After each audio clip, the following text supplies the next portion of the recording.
faire quelques pas dans le lycée pour apercevoir une plaque à la mémoire du jeune élève tué lors de l'explosion d'AZF.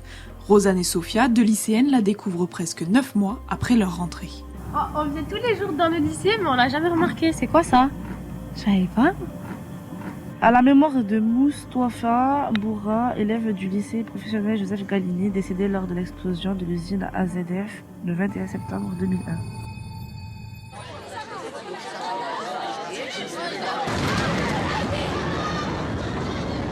Toulouse, le 21 septembre 2001, à 10h17.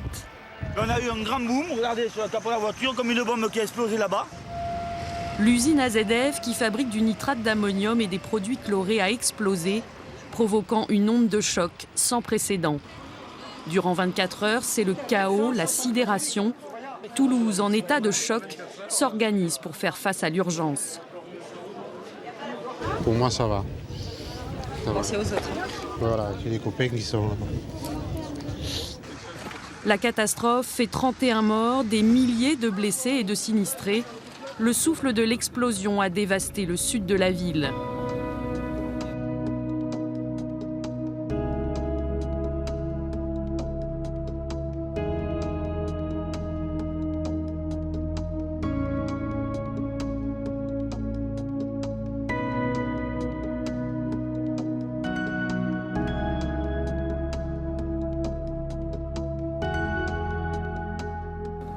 C'est inimaginable. Tout est détruit à l'intérieur. On va rentrer, vous allez voir. Regardez, plus rien debout. Toulouse ne le sait pas encore, mais l'urgence va s'éterniser. Je pars tous les matins travailler en laissant ma maison ouverte. N'importe qui peut y rentrer. Je crois que c'est inadmissible actuellement de continuer à vivre comme ça.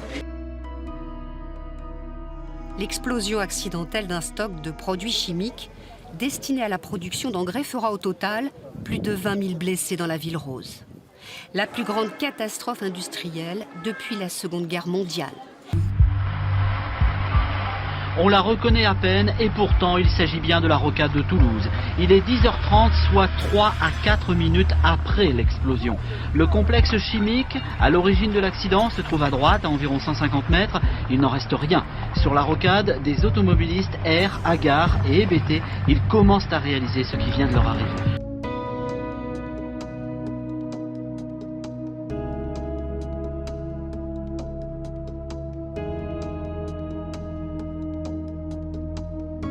Ce matin-là, Armand Cassé travaillait dans l'usine pétrochimique. Au moment de l'explosion, à 10h17, il était avec deux collègues en train de préparer les fabrications du week-end. Il y a eu une première déflagration et je leur ai dit de se baisser. On s'est baissé et la fenêtre qui était côté nord, donc du côté de l'explosion, le temps de se baisser, elle a explosé, les bouts de verre sont venus se planter dans les placos, l'ordinateur a traversé les bureaux et tombé sur le sol, c'était le chaos. Plus de 300 tonnes de nitrate d'ammonium explosent, formant un énorme cratère de 70 mètres de long.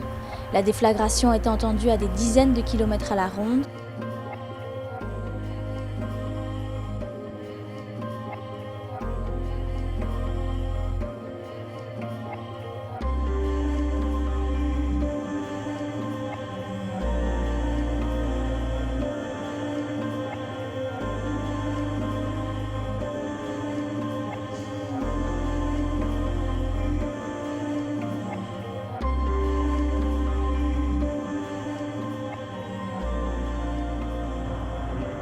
D'habitude, je passais devant à cette heure-là.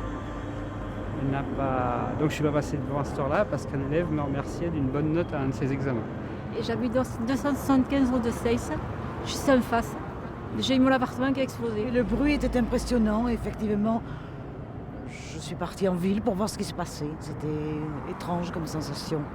Un souffle qui a renversé toutes les têtes en polystyrène. Et qu'effectivement, on s'est dit que c'était un gaz mortel et qu'on allait peut-être tous mourir. Téléphoner à ses proches, aux enfants, malgré tout, et garder les jeunes.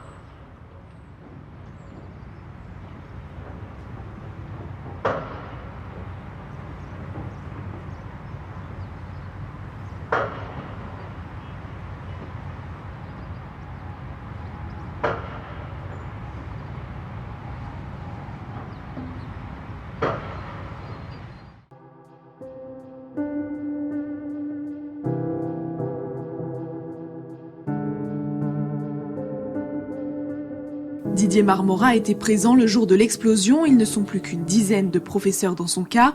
Une journée dont il se souvient. En l'espace de 3 secondes, on a l'impression qu'il y a le monde qui s'écroule, parce que j'ai vu arriver comme une boule de feu. Et puis, bon, mais ça dure une fraction de seconde, quoi. Puis après, on s'est dit, non, on n'est pas mort, on va bouger, quoi. Par contre, je sais pas du tout comment je suis sorti de la classe, vu que la classe était, il y avait plus de murs, il y avait plus de fenêtres, il y avait plus de portes. Plus de vitres, plus de murs, rien n'avait résisté au souffle de l'explosion ce jour-là. Ce professeur qui était blessé superficiellement rentre chez lui. Ce n'est que le lundi suivant qu'il constate les dégâts. J'avais besoin de revenir au lycée. Et quand je suis revenu au lycée, en fait, j'ai retrouvé des collègues. Et là, on a commencé à en parler, se rendre compte de ce qui s'était passé. Et la première personne que j'ai vue, c'était le proviseur. Et en fait, je le reverrai toujours, il était en costume. Il a ouvert sa veste, il a sorti un stylo, et il m'a dit, c'est tout ce qui me reste. Parce qu'en fait, il habitait dans l'école, donc c'était à la fois son lycée, son appartement, et il m'a dit, voilà, c'est tout ce qui me reste. Pendant 7 ans, les cours se sont déroulés dans des préfabriqués près du lycée professionnel Roland-Garros, à 10 km de là. En 2008, le nouveau lycée est enfin construit. Il peut désormais accueillir 1400 élèves contre 700 auparavant. Didier Marmora a 61 ans. L'année prochaine, il partira à la retraite. Comme il le fait tous les ans, le 21 septembre, il racontera pour la dernière fois son expérience de l'explosion d'AZF à ses élèves, l'histoire qui le lie à jamais au lycée Galine.